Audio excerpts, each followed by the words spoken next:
Thanks for tuning in to the World XP podcast. If you're enjoying the content, please drop a sub, drop a like, and let us know your thoughts below in the comments. Also, please consider supporting our podcast via the link below. It really helps us out. What's up, man? Welcome to the podcast. How are you? Doing great, Eric. Thank you for having me. Been waiting Yeah. for this day. Yeah, it's been a long time coming. Both fellow content creators on the team, we had to make this cross-pollination thing work at some point. For those listening who haven't either watched your player spotlight on the World XP Soccer channel or don't know who you are, why don't you do a quick intro for the people listening? Also, I should have told you this beforehand, but the podcast audience is like more people than just soccer, so you can expand on your intro other than just the soccer stuff as well. Okay. Hey guys, my name is Diego. I play on the Arlington team with Eric, but outside of Arlington, I work a full-time job. But other than that, on my free time, I try to make as much content as I can. I run a YouTube channel called Astro TV, and it's mainly soccer related, but I try to branch out whenever I can with some vlogs. But yeah, that's what I'm basically doing right now. Yeah, it's good stuff. So the question from the last guest, um, she actually, yeah, the episode is out now. So she was the chief operations officer for a giant hospital system in California. Her name is Tammy. Go listen to that episode. It was great. Her question is, if you could say something to one person, dead or alive, one thing that you've not taken the time to say, who would it be and what would you say? Oof. Um, this one's a tough one. This one's really personal. Yeah, doesn't have to be. You can answer it however you want. Yeah. Um, I guess you know what? I'm a step up and I'm a be the bigger person. I'm gonna say this because I feel like a lot of people nowadays they throw a lot of shade on their ex relationships. But I guess if I had one person to talk to and thank them for everything, I guess I would say to my ex-girlfriend, broke up almost 2 years ago. Um, But the reason why I thank her is because if I didn't leave the relationship, then oh wait, no, if she didn't really leave the relationship, then I would have never left. And I think that in that time being, I was very comfortable. And while I was with her, Astro TV didn't exist. Um, this drive that I have now towards anything like footy, uh, content creation, anything that I do now is just with the purpose. And just wanted to say thank you because there's a lot of things that, you know, the breakup led to. And I think a lot of people nowadays don't see that. I think they feel like it's the end of the world. And it's not because everything happens for a reason. And I think that the breakup really led to me believing in, everything happens for a reason. And Astro TV is my reason. So I'm really big on that now. How is she doing? She's doing well as well? I have no clue. She moved out of state. She's going No. to school somewhere in Chicago. So yeah, I hope she's doing okay. So Well, didn't expect that answer. Well, that's a good way to start. that's the first So, person that, sorry.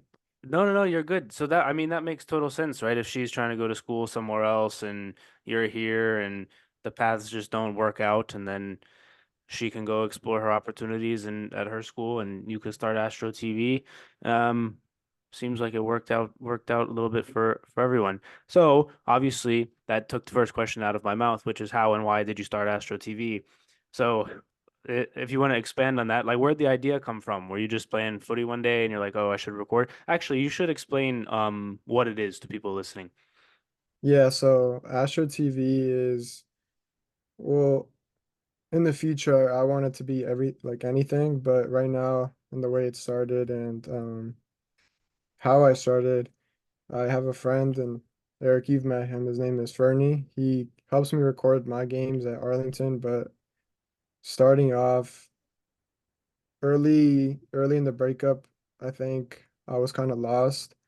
I had my job opportunity set up already, but I knew that I always wanted to do content creation. I always wanted to do some form of content, whether it be YouTube, TikTok, anywhere. Um, And Fernie actually had a GoPro like that winter. So we would go to this one place called So 5, go play indoor, and he would record with this camera. And he would post just to post, and he ended up getting like a bunch of views.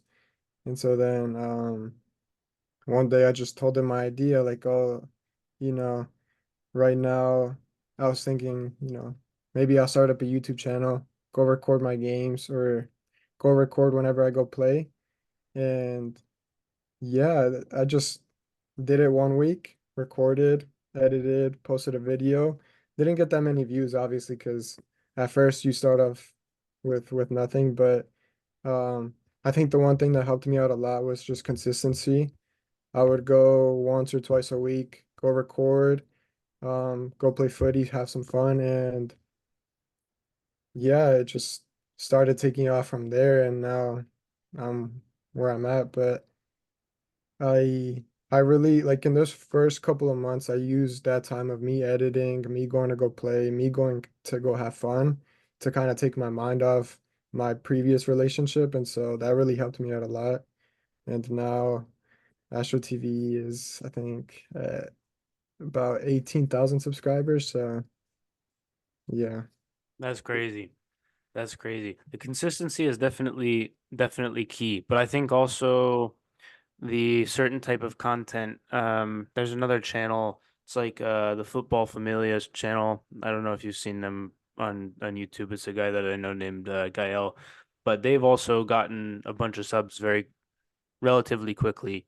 Um, and it's consistent with the type of content that you create and how you create it. So like for me, I've been consistent as well.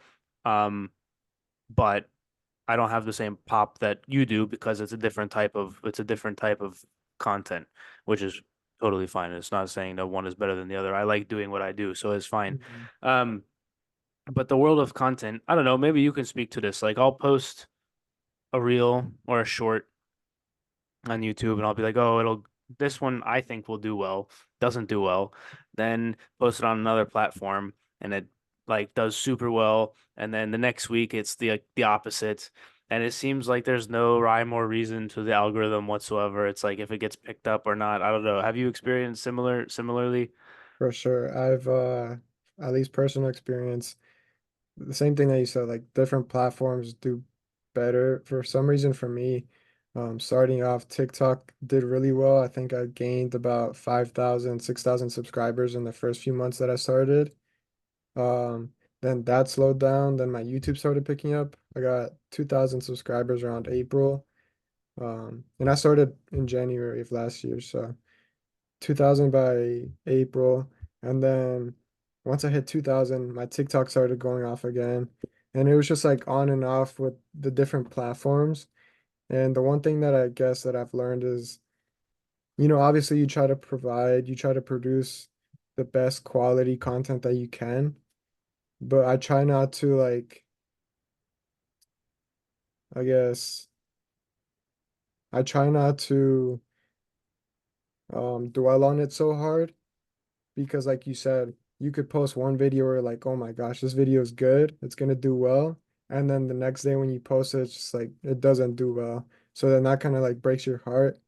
So I've just, you know, obviously produce good quality content, but at the same time, I try not to dwell on, okay, this video is gonna do good, this video is gonna do bad, or that I just post and then keep it pushing. Because if not, then at some point, it does hurt a little when you're like, I put in Yeah. all this time in a video and it didn't do well. So for me, I just try to keep an open head, a clear mind, and I really don't expect anything. I just post now. Yeah. I do the same. Yeah, S Once in a while I'll like clickbait a title. Well, it's not even clickbait, but it's like for a short. Like I had one that did super well on the podcast channel. It was like some political guy talking about homeless people. It's like that one, like people were arguing in the comments. It's like, yes, give me the engagement. It's like, but yeah, like you said, is you can't. I just post and then I honestly don't even look really until I post the next one. Is when I look. Um, Because if you do it for the numbers or for the whatever, then eventually, like, you'll get discouraged at some point. Like, you've hit the monetization threshold. Um, but from what I know about YouTube monetization is like you're not making oodles of money unless you're in like the millions. Mhm. And so like you'll get discouraged if you don't like it. Like if you're doing it for the numbers. I don't know. Is that what you've experienced similar as well? Um, from December, because like I said, my platforms vary in time periods. In December, that's when my YouTube really started to take off. I went from 2,000 subscribers to I think 10,000 within 2 months. And so seeing that amount of numbers go up so quick, I was hitting, I think 100K videos. And then once March of this year hit, and I kept posting, but it was, I guess, a different form of content. I started seeing the numbers go down. So there I started to realize, oh, this kind of hurts, like I'm used to seeing all these big numbers, but I always told myself that I wasn't in it for the money, and that's kind of the main reason why I've been so consistent since I started. Like you said, we both love what we're doing, and I think that if I was in it for the money or in it to, just look for the numbers, I think I would have quit by now. Um, you just got to find something you love doing and keep pursuing it, because at the end of the day, you enjoy doing it, you have fun doing it, and if it gives you food on your plate, then so be it. If it doesn't, I mean, as long as you're having fun, that's the most important part, in my Yeah. opinion. Walk through the process of your content idea. So obviously, if you're going to play at So5, it's fairly simple enough. So you record the indoor games, you post the highlights, and you mic somebody up, and you talk some smack, and it's all good times. And like similar to the Arlington games. But let's say, for instance, like, well, I want to talk about this with you also. But let's say, for instance, like we're playing an Arlington game, and I start at right back, and Fernie's there. Like, how do you adjust on the fly for your content? And like, how do you come up with the content ideas? Because you still got to post, but if you don't Mhm. play, then you're like, okay, this maybe won't work. It's like, do you go to So5 later, or like, how do you and Fernie like plan out your content? I guess the one thing that I've learned from making content is that you always have to post, um, regardless of like what happens in the video. Like say if I get megged or if we get scored on 5 times in a game, I have to be transparent with my viewers. I can't just, sugarcoat what's going on, because at the end of the day, that's not what reality is.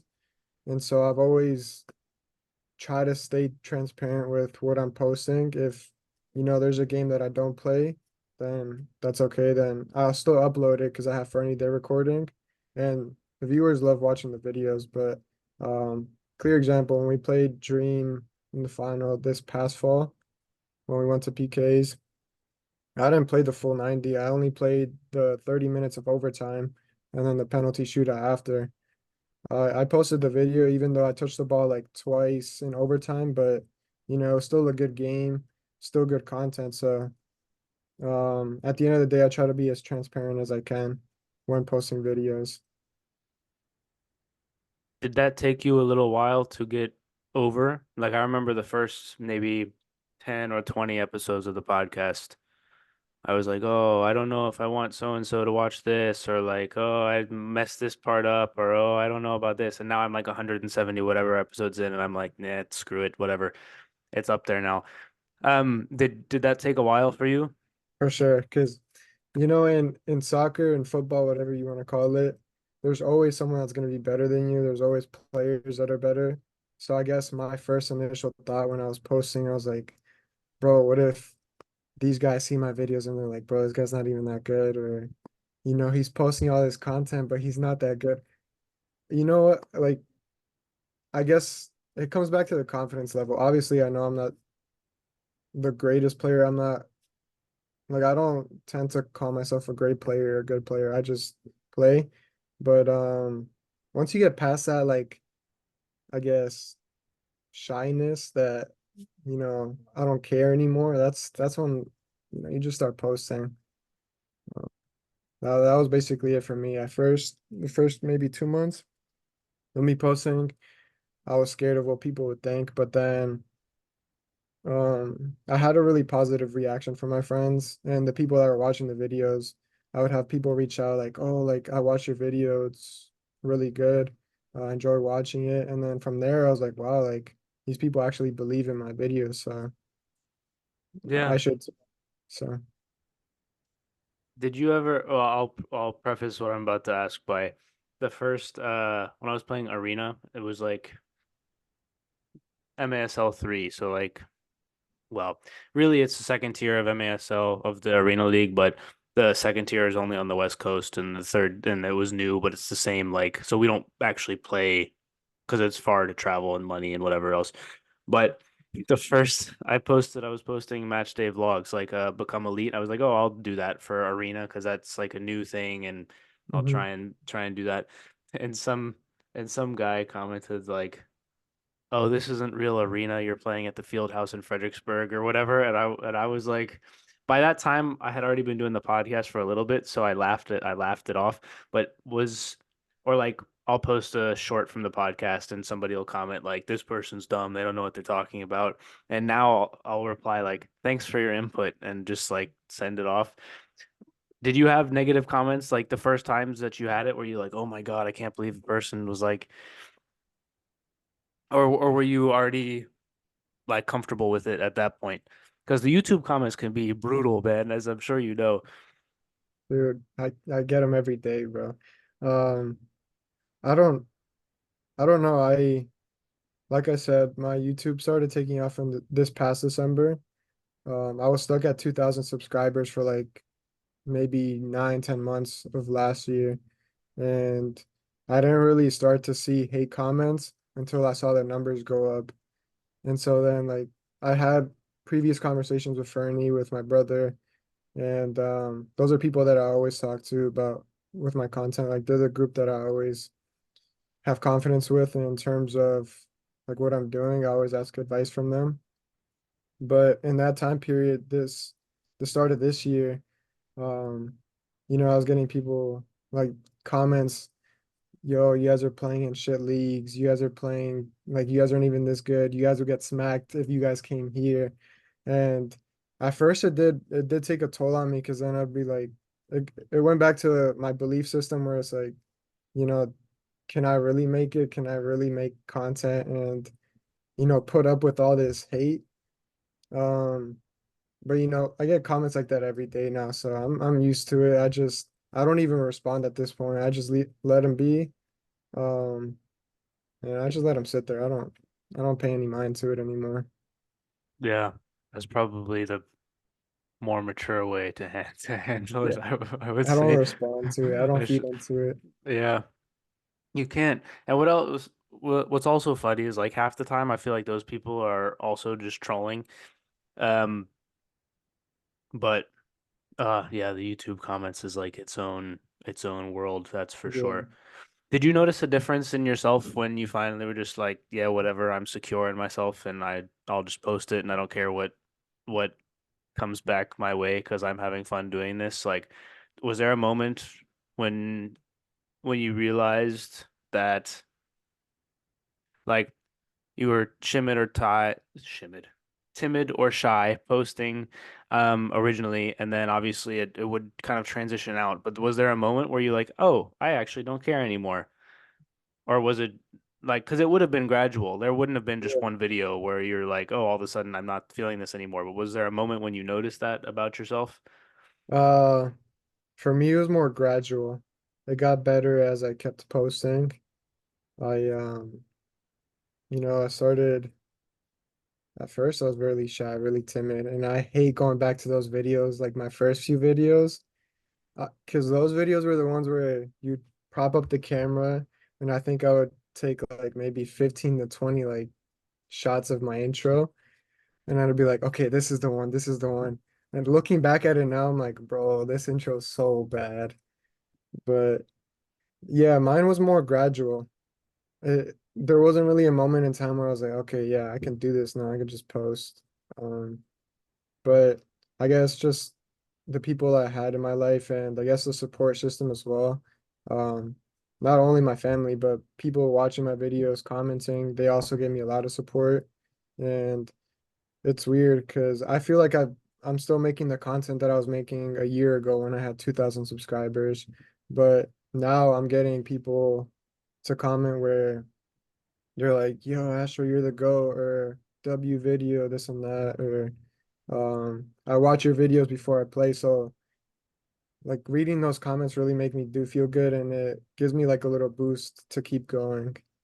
Because sometimes there are days where you're like, I don't want to do it, or Yeah, yeah. I'm tired, but Especially with footy, because you got to record and like part of the thing that's different when you like when I record for the soccer channel, like drills or whatever, or me doing a drill, it's like you're recording in front of people, which is different than me just sitting in my mini studio thingy here, or like you sitting in your room. It's like there's nobody there, and we can just have the conversation and it's chill. When you record in front of people, it can get a little bit different for sure.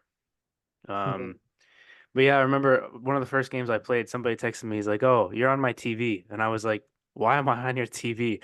First of all, and where did that like angle of the shot came from? Because it wasn't Sebi's stream. Shout out Sebi, visual equalizer, by the way. But it wasn't Sebi's stream, and he was like, "Oh, I watch Astro TV," and I was like, "Huh, that's interesting." Um, yeah. So your reach has definitely gotten bigger for sure. Um, all right. Any last thoughts about content creation, or do you want to jump on to other stuff? Um, I guess just something for the viewers. If you're thinking about doing content, um, if you need that extra step, I guess, you know, you never know if you're gonna blow up until you actually post. Like you never know if you'll do good if you don't post. I think that a lot of people don't take that extra step because they're afraid. They're scared of what others will think. And honestly, like for me, as an example, out of my friend group, I'm the shyest one. I'm the quietest one. And they may say like, oh, like he's not the funniest one, he's not this. But out of all my friends, and this is no shade to any of them, but um just with consistency of posting, like I've gone to where I'm at now. And I think that, everyone's unique. People love watching my videos for a certain reason, and some people don't because of the way that they enjoy watching their videos. But I think that being a unique person, having a unique personality, and being your own person, I'm pretty sure there'd be people out there that are willing to watch that would enjoy watching that type of content. So why not post? Why not, try it if you're interested in doing it? That's basically it. Yeah. Um, I want to also ask you this. I don't think we've talked about this before. So you're playing right back in a team, and then in comes another right back. There's a competition for your spot. How did you approach that situation? Because obviously there were other outside backs when I first got there as well. It wasn't just you as a right back. But how did you approach that? It's like, okay, there's a third, um, well, I guess, yeah, Puna can play both sides. But it's Yeah. like there's another right back that comes into the team. Um, Especially given like how I don't know, what were your thoughts? And like how did you handle it? Because you and I never had like some people could react negatively, but I think you and I never had like a negative there was no animosity I felt from you, and we had Mhm. subbed in and out for each other, and coach would rotate us both, and it felt like fairly, I don't know. What do you like, what were your thoughts on that, on the situation? I was kind of used to it by this season.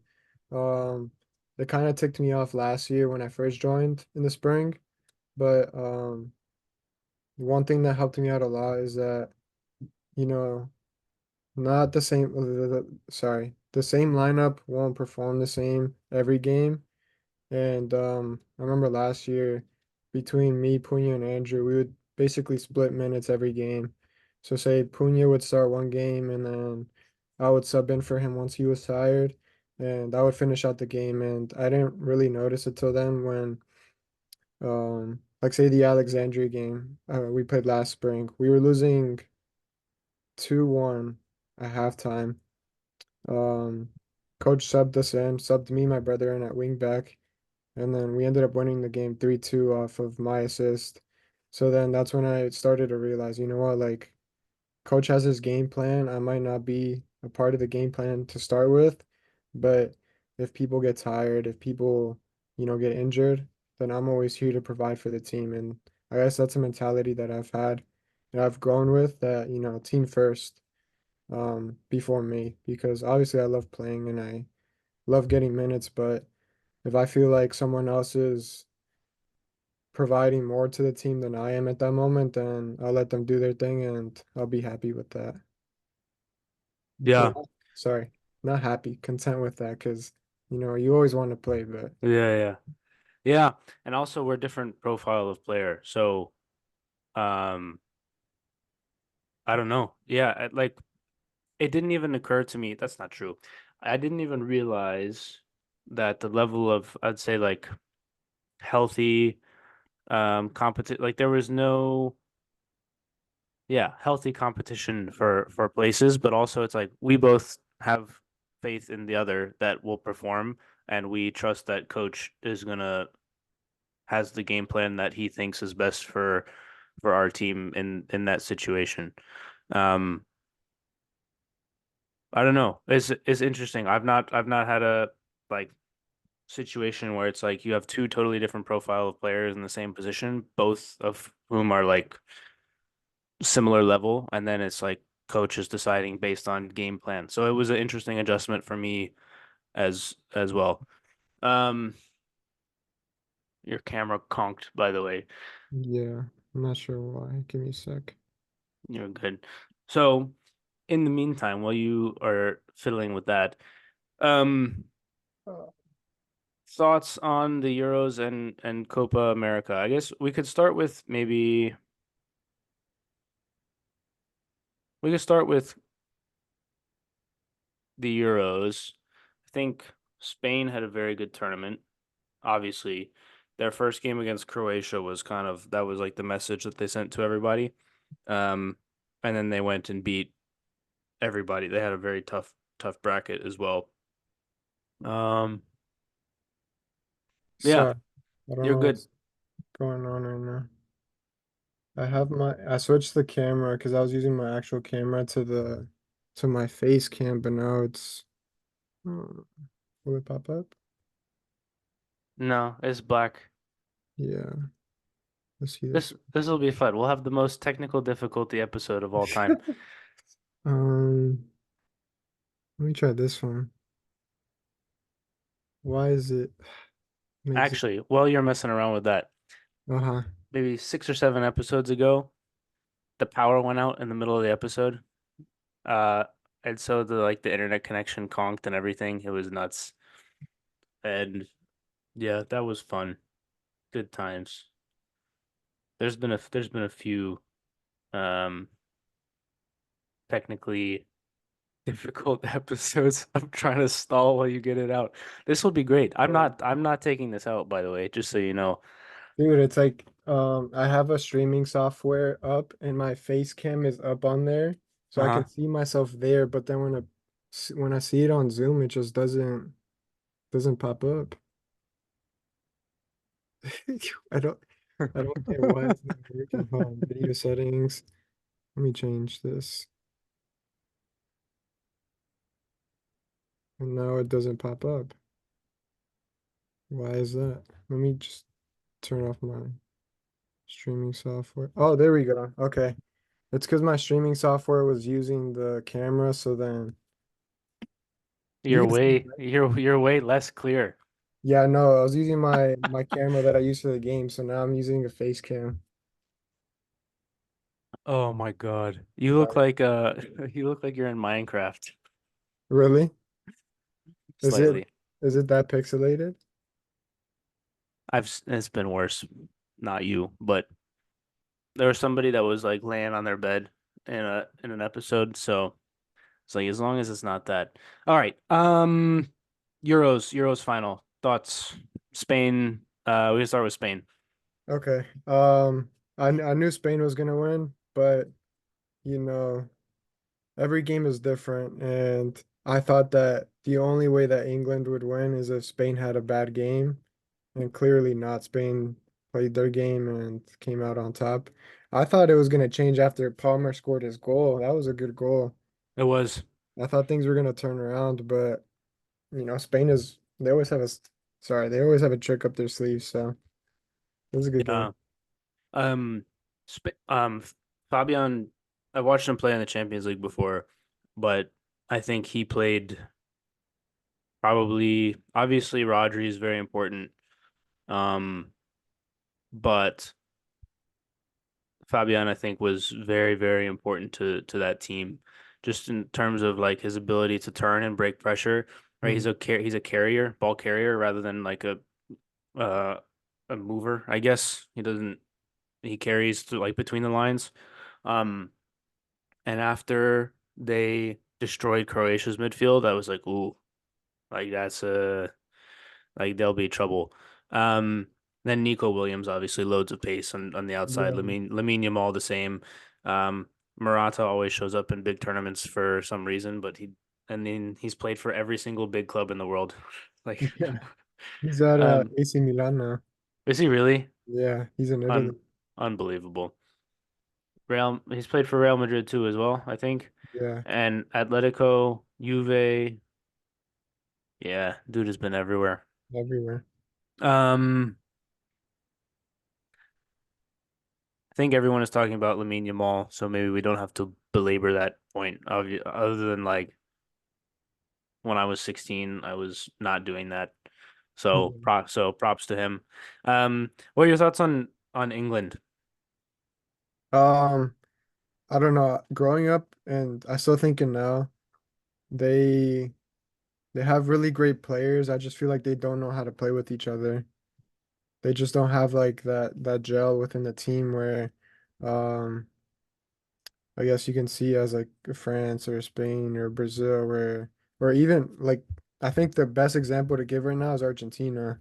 Like they don't have the best players, but they all fight for each other.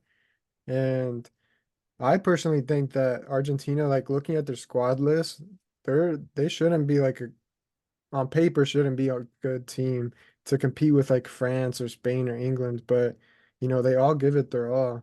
They all fight for each other, and I'm assuming it's because of Messi. Yeah, yeah, Messi's on I the would team. say so. And Yeah. the coach has set the system like to play for Messi. But for England, it's like at what point do you bench? Like everyone looked at that team going into the tournament and was like, this team is not balanced. Hmm. Um, and it's like, how much of that is so I guess this is the question I've been wanting to ask somebody who's paid any attention and knows footy. Everyone seems to hate Southgate. However, he's gotten to like before him, they hadn't been to like a semifinal in however long, a gazillion years, and now they've been to two finals and a semifinal, I think, or Yeah. something like that. It's like, so what do you do with that? I don't know. It's the Kane curse, I think.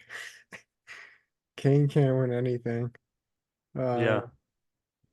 I just think that the players don't gel well together, or the system that they're playing just doesn't fit what their play styles are at their club. Um, I think Matteo mentioned that, if England had Pep Guardiola, they would win every tournament.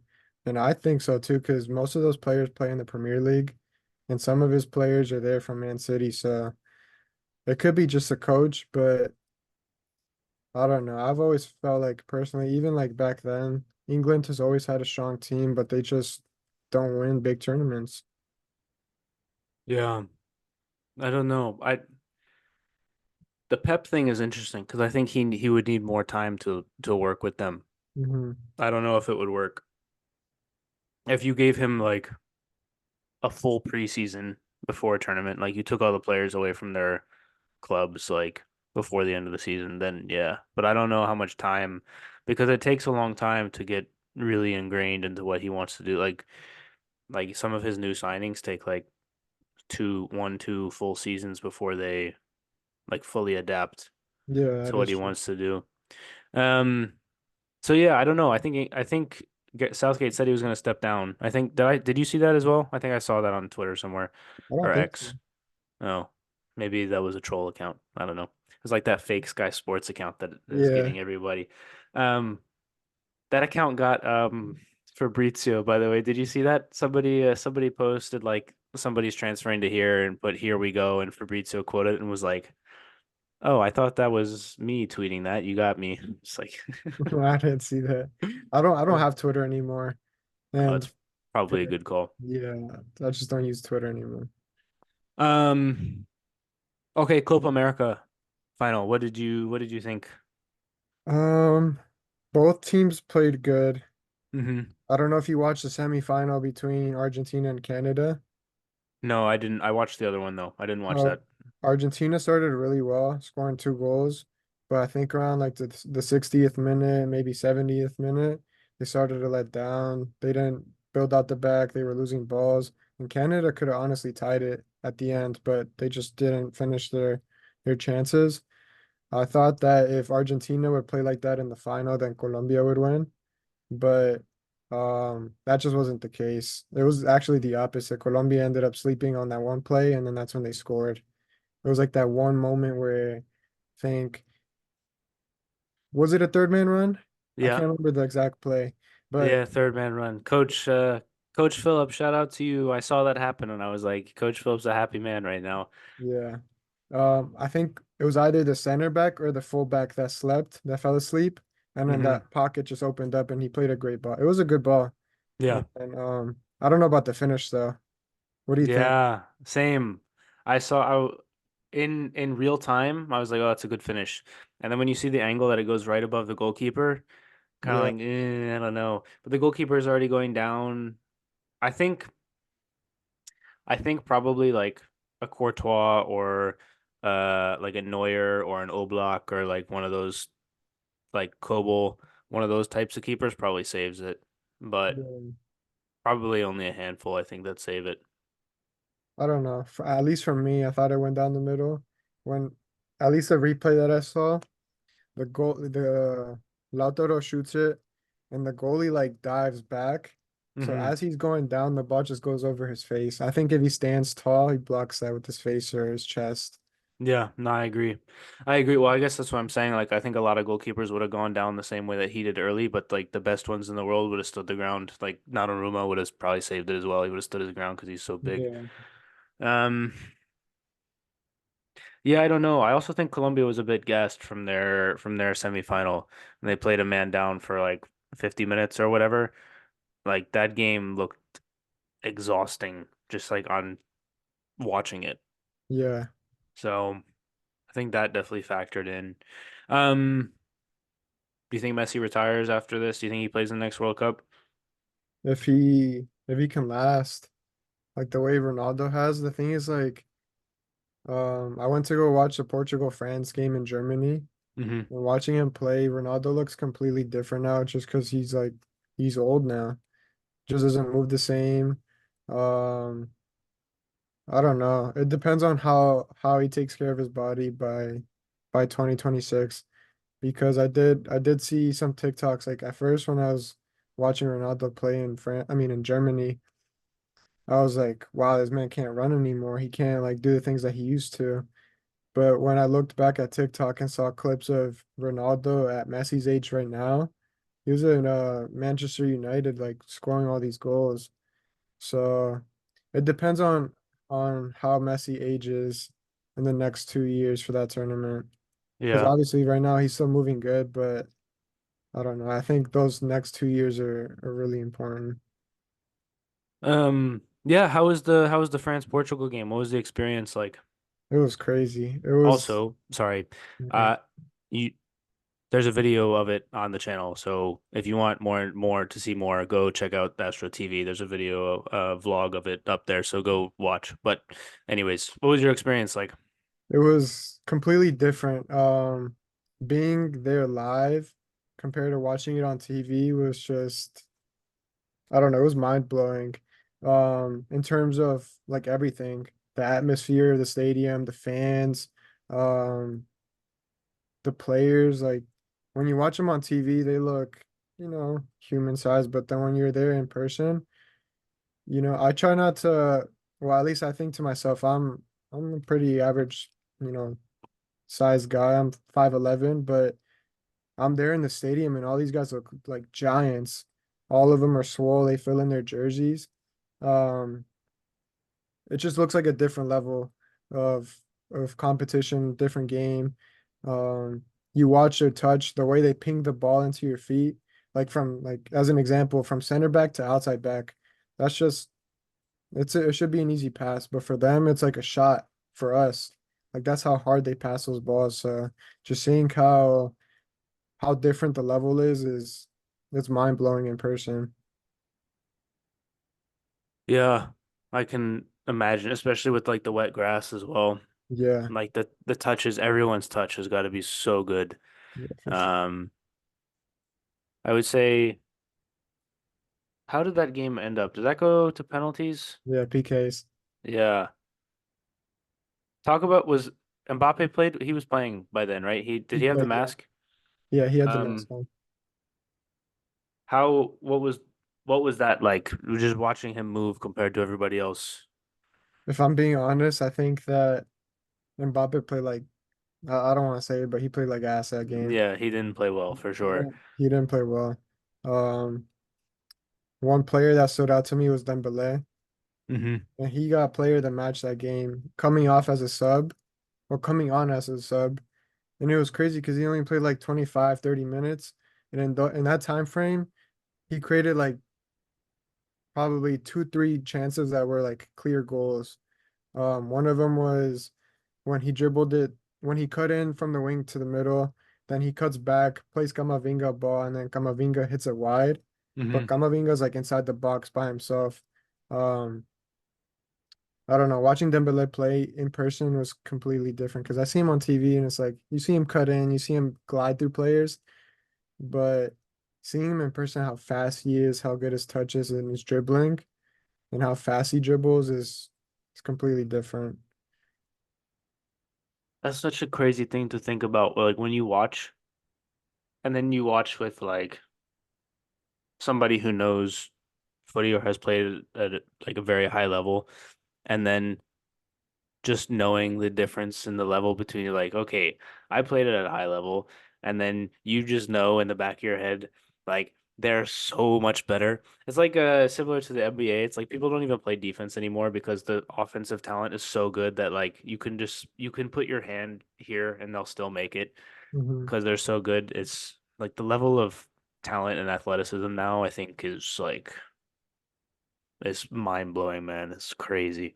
Yeah. Um, what was it like? How long were you there? So like, what was the outside the stadium, the food, the people? How was that? So I was there for the weekend. People there were really nice. They're really open and I feel like if I was a European coming to the United States, then I think I would get lost because that language barrier. Mostly everyone speaks English over there, but like I'll give you a little experience that happened to me Hmm. after the game. My phone died, so I didn't have any way back to my hotel. I didn't know the directions to the nearest train station. And so I had to ask a couple people like, "Oh, hey, do you speak English?" And they're like, "Yes, of course." And I would tell them like, "Hey, my phone died. Do you mind if you can show me directions to the nearest train station?" And they'd be like, "Yeah, of course, I got you this and that. Look, you take the street down there, you go over there, and you'll be there, and you'll be fine." So then I was like, "Wow, like the people here are really nice." Um, Another experience too when because I was in Germany the day Spain played Germany as well, the semifinal. I Hmm. wasn't in the same city, but obviously it's Germany, so everyone's gonna watch the game. I went to a big plaza filled with bars, um, and obviously a lot of people, a lot of Germans. And out of the German crowd, I was wearing my Ronaldo jersey. So then I was walking into like a sea full of people with Germany jerseys, and you'll see one Spanish, maybe two Spanish, but you didn't see that often there because it was the game that they were playing. But I had a bunch of Germans that would come up to me and be like, "See," or instead of like tapping me or like introducing themselves and asking me for my name, they'd be like Cristiano, Cristiano, see, or like they would just like start up conversations because of my jersey. So people there are really nice. I enjoyed it. It was cool. That's awesome. Imagine how like you're like, oh, somebody gave me directions to a train station, therefore they're really nice. And it's like that's how far you like we've gone just like Yeah. No, oh, I it's think like slightly disheartening to hear. Not that they're not, you know what I mean. I just think if you see a French guy on the street and he's asking for directions, I just think a lot of people would just pass up on helping him. Oh, they would for sure. Yeah, Yeah. yeah, absolutely. No, it's you're like you're right, which is why it's disheartening. Yeah. Um, what was the other thing that we were going to talk about? Oh, food. The food over Food? there, Oh, yeah, yeah, yeah. I don't know. I struggled with food over there. I don't, I'm not a picky person. I eat anything. But when I was walking along the streets, I would go into the shops. I don't know, just nothing looked appealing to me. It's like there was Coach, a don't lot. watch this part. He asked me to go to a bakery to try that raw pork. I Hmm. didn't find that anywhere. I was gonna try it, but I didn't find it anywhere. But there were a lot of Mediterranean spots. I'm trying to think. I also try to watch my diet as well. So I was just trying to find like, steak, like uh, rice with chicken, but I couldn't find anything simple over there. Interesting. Did you get the feeling that even like the stuff you were eating that will like say wasn't healthy, still didn't like mess with your stomach the same way that American food did? Oh Like I've yeah. heard stories about people that are gluten free like here, but then they like go to Italy for vacation and they can eat pasta no problem there. Hmm. Did you Yeah. experience that? Like stuff that you would have like if you had that food here, you would have been like, "Oh, I feel horrible," but there you didn't. Yeah, I just think American food is just it's on a different tier. It makes you feel weird. Even like eating like Chipotle, it's rice, chicken, beans and stuff. I still feel groggy after my stomach sometimes turns. Um, yeah, it's not just Germany. Like I went to Puerto Rico the other day. Not the other day. I'm talking about the other day, last month. Hmm. Um, and there, even though it's a US territory, the food just tastes so much better. It feels cleaner because, I'd use the bathroom and stuff. It wouldn't make my stomach hurt or anything.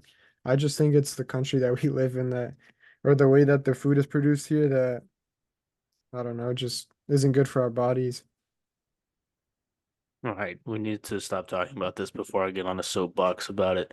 Um, I thought there was another thing that we were going to talk about, and I forgot what it was.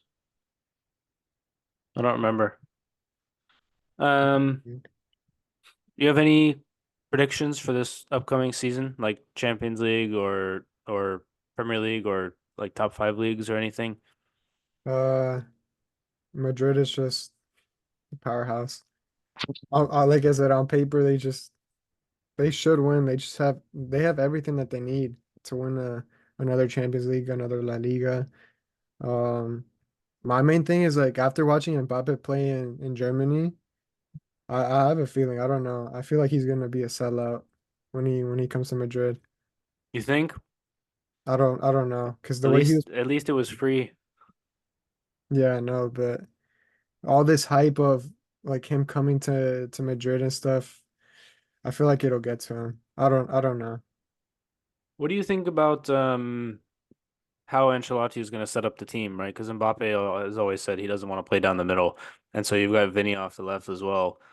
And then, like, what do you think? How do you think he's going to set it up? I don't know because the way France played in the Euros, and I noticed it, was that they would defend deep and then go on counterattacks and use Mbappe's pace to, outpace the defenders, but that's how Madrid plays as well. If they're defending against a team like Man City, then they all sit back, but they have their Vinny, Rodrigo, sometimes Valverde ready to run on those counterattacks. I can see how Mbappe would fit there, but after winning a Champions League with the team that he has right now, I don't see him replacing Vinny with Mbappe or replacing Rodrigo with Mbappe because those are both class players that have played with Madrid. Won what, two Champions League with Madrid, and Hmm. they're both really young. I think that um at least if I was Ancelotti, I would make Mbappe prove his spot. Like he has to go there and earn his spot, and I don't know. I wouldn't bench Vinny and Rodrigo just because Mbappe's coming. So then what? Let's say like hypothetically Mbappe does super well and he's like, "Oh, I only want to play on the left." And Vinny's like, "I only want to play on the left." Then what? You sell one?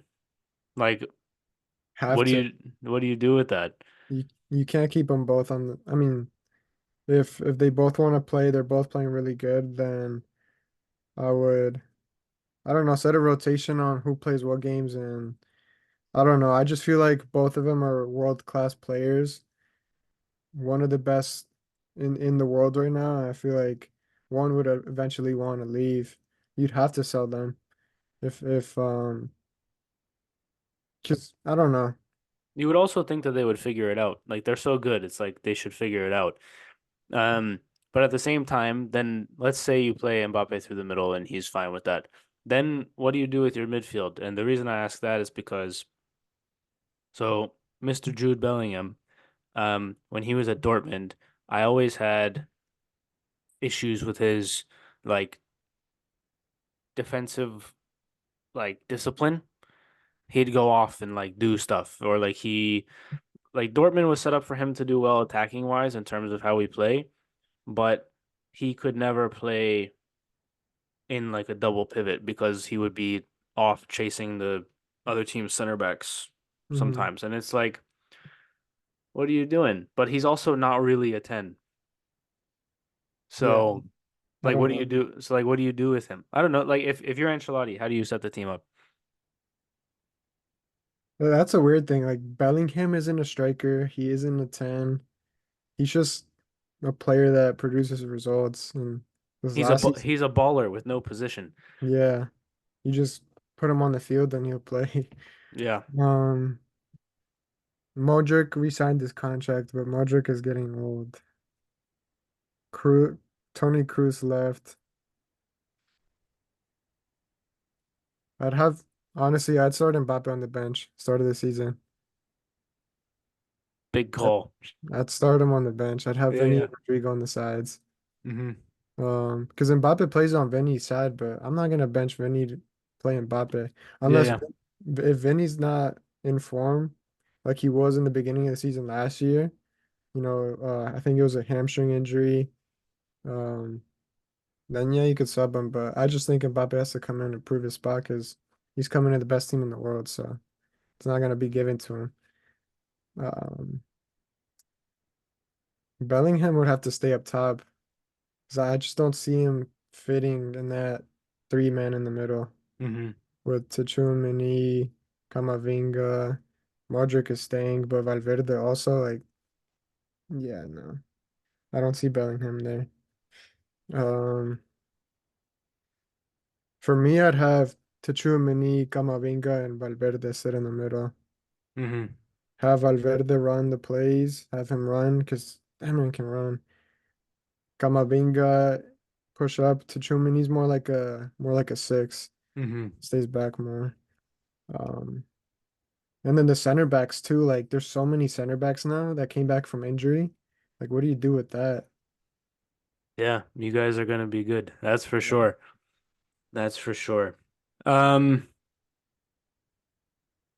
any last we gotta run in a bit. So any last thoughts before we get you out of here?